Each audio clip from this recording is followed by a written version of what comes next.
అందరికీ నమస్తే అండి.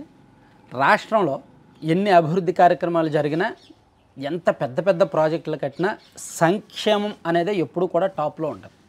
అంటే నాకేంటి, మీరు రాజధాని కడితే కట్టండి అయ్యా, పోలవరం కడితే కట్టండి అయ్యా, నాకేంటి మీరు నాకు ఏమి ఇచ్చారు అనేది జనం చూడడం అలాగే అలవాటైంది. రాజకీయ పార్టీలకు కూడా దాన్నే ప్రమోట్ చేసుకోవడం అలవాటైంది. సంక్షేమం సంక్షేమం సంక్షేమం అనేది విపరీతంగా ప్రచారం చేసుకోవడం అలవాటైంది. అందుకే జగన్మోహన్ రెడ్డి గారు గత ప్రభుత్వం ఉన్నప్పుడు ఎన్ని దెబ్బలు వేసినా, ఎంత చేసినా సంక్షేమాన్ని హైలైట్ చేస్తూ వచ్చారు. ఏదో ఒక రకంగా అప్పులో సప్పులో ఏదో ఒకటి తీసుకొచ్చి సంక్షేమ పథకాలు అయితే ఆపలేదు. సో కూటమి ప్రభుత్వం కూడా అధికారంలోకి రాకముందే మేము సూపర్ 6 ఇస్తాము, సో ఆడబిడ్డ నిధి ఇస్తాము, ఫ్రీ బస్ ఇస్తాము, దీపం పథకం కింద సిలిండర్లు ఇస్తాము, యువతకు నిరుద్యోగ భృతి ఇస్తాము, అన్నదాత సుఖీభవ ఇస్తాము, అమ్మకు వందనం, తల్లికి వందనం ఇస్తామని చెప్పి సూపర్ 6 పథకాలు తీసుకొచ్చి వాటితో పాటు అనుబంధంగా మరిన్ని పథకాలు అమలు చేస్తాము. వివిధ వర్గాలకు, ఈ చేనేతలకి ఇది, మత్స్యకారులకి ఇది అని చెప్పి కుల వృత్తుల వారిని ఆదుకుంటామని చెప్పి విపరీతమైన హామీలు ఇచ్చి కూటమి అధికారంలోకి వచ్చింది. సో అధికారంలోకి వచ్చి 15 నెలలు అవుతుంది కదా. ఈ 15 నెలల్లో ఏం చేశారు? సో మనకు కళ్ళెదురుగా కనిపిస్తోంది. గట్టిగా ఈ గడిచిన 2 నెలల్లోనే తల్లికి వందనం ఒకటి, అలాగే అన్నదాత సుఖీభవ ఒకటి, అలాగే స్త్రీ శక్తి ఒకటి, ఈ 3 పథకాలు ఈ 2 నెలల్లోనే అమలు చేశారు. ఆ పాజిటివ్ వైబ్స్ ఇంకా జనంలో కనిపిస్తున్నాయి. తల్లికి వందనం, ఇంటిలో ఎంతమంది పిల్లలు ఉంటే అంతమందికి 13,000 లెక్కేశారు. అలాగే ఈ అన్నదాత సుఖీభవ తొలి విడత నిధులు ఆల్రెడీ వచ్చేసాయి. ప్లస్ స్త్రీ శక్తి ఆల్రెడీ దాదాపుగా 3 కోట్ల మంది మహిళలు ఫ్రీ బస్సులో ఇప్పటికీ రాష్ట్ర వ్యాప్తంగా ట్రావెల్ చేశారంట. అది అంటే జనంలో పాజిటివ్ చర్చ జరుగుతోంది. అలాగే దీపం 2.0 పథకం స్టార్ట్ చేసి 8 నెలలు అవుతుంది, బాగానే ఉంది. ఇక సూపర్ 6లో అమలు చేయాల్సినవి రెండే. ఒకటి ఆడబిడ్డ నిధి, అంటే నెలకు 18 ఏళ్ళు నిండిన మహిళ ఖాతాలో 1,500 రూపాయలు వేయడం, అంటే సంవత్సరానికి 18,000 రూపాయలు ప్రభుత్వం వేయాలి. అది ఒక పెద్ద హామీ. ఈ హామీని అమలు చేయాలంటే తక్కువలో తక్కువ 15,000 కోట్లు కావాలి. అది కాస్త పక్కన పెట్టారు. మేబీ నెక్స్ట్ ఇయర్ నుంచి ఇంప్లిమెంట్ చేస్తారేమో. మరోటి యువగలం నిధి, అంటే నిరుద్యోగ భృతి, నిరుద్యోగులైన యువకులకు 3,000 నెలకి ఇస్తాము అని చెప్పి ప్రభుత్వం కూటమి వాళ్ళు చెప్పారు. ఎన్నికలకు ముందు హామీ ఇచ్చారు. సో నిరుద్యోగ భృతి కంటే ఇంపార్టెన్స్ 20 లక్షల ఉద్యోగాలు ఇస్తాం కదా అనే ప్రక్రియలో ఉంటూ ఆల్రెడీ 20 లక్షల ఉద్యోగాలు ఇవ్వడానికి ప్రయత్నాలు జరుగుతున్నాయి. ఆల్రెడీ పెట్టుబడులు వచ్చాయి, కొన్ని ఎంఓయూలు జరిగాయి. సో ఒక 1 ఇయర్ ఓపిక పట్టండి, 1 ఇయర్లో ఉద్యోగాలు ఇచ్చినంత మందికి ఉద్యోగాలు ఇచ్చేసి మిగిలిన వాళ్ళకి నిరుద్యోగ భృతి ఇస్తాము అని చెప్పి ప్రభుత్వం చెప్తోంది. ఆల్రెడీ కొన్ని ప్రయత్నాలే జరుగుతున్నాయి. సో ఓవరాల్గా ప్రభుత్వం గర్వంగా, అధికార పార్టీ నాయకులు కావచ్చు, వాళ్ళు కావచ్చు, గర్వంగా చెప్పుకోగలరు, సూపర్ 6లో మేము ఇన్ని అమలు చేసాం, మిగిలిన 2 ఈ కారణంతో ఆపేమో అని. దీన్ని మరింత గర్వంగా చెప్పుకోవడానికి, మరింత ఎక్కువగా విస్తృతంగా జనంలోకి తీసుకువెళ్ళడానికి ఒక భారీ బహిరంగ సభ ప్లాన్ చేశారు. ఆ బహిరంగ సభ ఎక్కడో ఎందుకు రాయలసీమలోనే పెడితే బాగుంటుంది కదా, ఎందుకంటే రాయలసీమ మీద విపరీతమైన ఫోకస్ ఉంది. చూడండి, టీడీపీ మొన్న మే నెలలో జరిగిన మహానాడు కూడా కడపలో పెట్టారు. సో కొంత పాజిటివ్ వైబ్ వచ్చింది. సో ఇప్పుడు అంటే కూటమి రాష్ట్ర వ్యాప్తంగా ఒక పెద్ద కార్యక్రమం సభ పెట్టాలి అనుకున్నప్పుడు వాళ్ళకు ఫస్ట్ గుర్తొస్తున్న ప్లేస్ రాయలసీమ.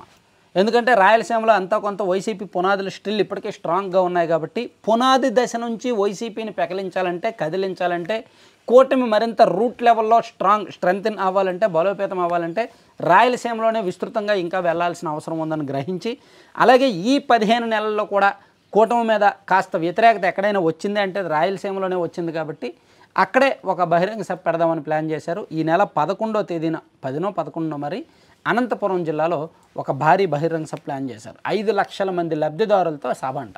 దానికి సీఎం గారు వెళ్తారు, డిప్యూటీ సీఎం గారు వెళ్తారు, లోకేష్ గారు అంటే చంద్రబాబు నాయుడు గారు, పవన్ కళ్యాణ్ గారు, లోకేష్ గారితో సహా మంత్రులు, స్థానిక ప్రజాప్రతినిధులు, మొత్తం ముఖ్యమైన అధికారులు అందరూ వెళ్ళడానికి ప్లాన్ చేస్తున్నారనమాట. సో ఈ సభని ప్రభుత్వం కూడా ప్రెస్టీజియస్గా తీసుకుంది. మొన్న జరిగిన మహానాడు అంటే పార్టీ మీటింగ్, కానీ ఇది ప్యూర్లీ ప్రభుత్వ మీటింగు. ప్రభుత్వమే ప్రభుత్వ నిధులతో ఒక పేరు పెట్టి success meet, super 6 success meet అనే పెడుతున్నారనమాట. సో దీనికి వాళ్ళ అంచనా ఏంటంటే 4 లక్షల నుంచి 5 లక్షల మందిని తీసుకురావాలి బెనిఫిషరీస్ అనేది ఒక ప్లాన్ చేశారు. ఈ సభలు, ఇటువంటి సభలు సంవత్సరానికి ఒకటి పెట్టాలనేది అవసరమైతే. అంటే ఇప్పుడు ఈ పథకాలు ఒకసారి ఇస్తే ఒకసారే కాదుగా, ప్రతి సంవత్సరం ఈ పథకాలు కంటిన్యూ అవుతాయి. కాబట్టి ప్రతి సంవత్సరం ఇటువంటి మీటింగ్స్ పెట్టాలి. పెట్టడం ద్వారా ప్రజలకు ఇచ్చిన సంక్షేమాన్ని గుర్తు చేయాలి, వివరించాలి. అలాగే ప్రాంతానికి ఒక మీటింగ్ కూడా పెడితే బాగుంటుంది. ఇప్పుడు ఉత్తరాంధ్ర ప్రాంతంలో విశాఖ, విజయనగరం ఆ ప్రాంతంలో కూడా ఒక మీటింగ్ పెడితే బాగుంటుంది అనేది కూడా ఆలోచన ఉందన్నమాట. సో అది దానికి సంబంధించి ప్రభుత్వం ప్లాన్ చేసి అనంతపురంలో 7 అయితే మాత్రం ప్రెస్టీజియస్గా తీసుకున్నారు. దానికి ఆల్రెడీ కొంతమంది ఎమ్మెల్యేలని కొంతమంది మంత్రులను కూడా ఇన్ఛార్జిగా వేశారు. దానికి సంబంధించి చుట్టుపక్కల ఉన్న 5 జిల్లాల నుంచి చుట్టుపక్కల ఉన్న సుమారుగా ఒక 40 నియోజకవర్గాల నుంచి జనాలను తరలించడానికి అలాగే ఇతర ప్రాంతాల నుంచి కూడా భారీగా వచ్చేలాగా ప్లాన్ చేస్తున్నారనమాట. దీనికి సంబంధించి విధి విధానాలు అండ్ ప్లానింగ్ అది ఖరారైంది. Thank you. సో కంటెంట్ చూశారు కదా, కంటెంట్కి సంబంధం లేకుండా ఒక చిన్న యాడ్ అండి. లడ్డూపల్లెం.com అని మీరు అంటే మన ఛానల్లో 3 నెలల నుంచి ప్రమోట్ చేస్తున్నాం. ఎందుకు చేస్తున్నామంటే ఇది ప్యూర్లీ బయట ఎక్కడ మీకు ఇది దొరకదు, ఈ ప్రోడక్ట్ దొరకదు. రాగి, సజ్జ, జొన్న, కొర్ర వాటితో పాటు లోటస్ సీడ్స్, గుమ్మడి గింజలు, పొద్దుతిరుగుడు గింజలు, అవిసె గింజలు వీటితో కూడా లడ్డూలు చేస్తారు. అలాగే డ్రై ఫ్రూట్స్, బాదము, పిస్తా, జీడిపప్పు వాటితో పాటు గోధుమ, రవ్వ, రొటీన్ లడ్డూలు. సో ఇట్లా ఒక 20 రకాల లడ్డూలు. వాటితో పాటు ఈ డ్రై ఫ్రూట్స్లో వాడే ఐటమ్స్తో ఒక ప్రోటీన్ పౌడర్ చేస్తారు. ఈ ప్రోటీన్ పౌడర్ వల్ల ఇమ్యూనిటీ బూస్టర్ ఉంటుంది. అలాగే జ్ఞాపక శక్తి, ఎముకలు స్ట్రాంగ్ అవ్వడానికి, పిల్లల్లో ప్రోటీన్ పెరగడానికి, బలం, పోషకాహారం అందడానికి ఉపయోగపడుతుంది. పిల్లలు పెద్దలు కూడా పాలలో కలుపుకొని తాగొచ్చు ప్రోటీన్ పౌడర్. అలాగే డ్రై డేట్స్ పౌడర్ అని ఈ షుగర్ పేషెంట్లు ఉంటారు కదా, సో వాళ్ళకి చక్కెర అండ్ పంచదార వాటర్ కాబట్టి డ్రై డేట్స్ పౌడర్ దానికి ఆల్టర్నేటివ్. ఇది కూడా బాగుంది, మంచి రివ్యూస్ వస్తున్నాయి. వాటితో పాటు ఏబీసీ పౌడర్ కూడా ఉంది.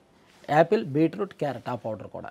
అలాగే వీట్ స్ప్రౌట్స్ పౌడర్. ఇలా భిన్నమైన పౌడర్లు కూడా ఉంటాయి. ఇవన్నీ కూడా లడ్డూపల్లెం.com అనే వెబ్సైట్ మీరు విజిట్ చేస్తే దానిలో కొనుగోలు చేయొచ్చు. లేదా 9997839994 అనే నెంబర్కి మీరు కాల్ చేయడం ద్వారా ఆ నెంబర్కి కాల్ చేసి లేదా వాట్సాప్లో మెసేజ్ పెట్టి మీకు ఏం కావాలో ఆర్డర్ ఇవ్వండి. 15% ఆఫర్స్ ఉన్నాయి.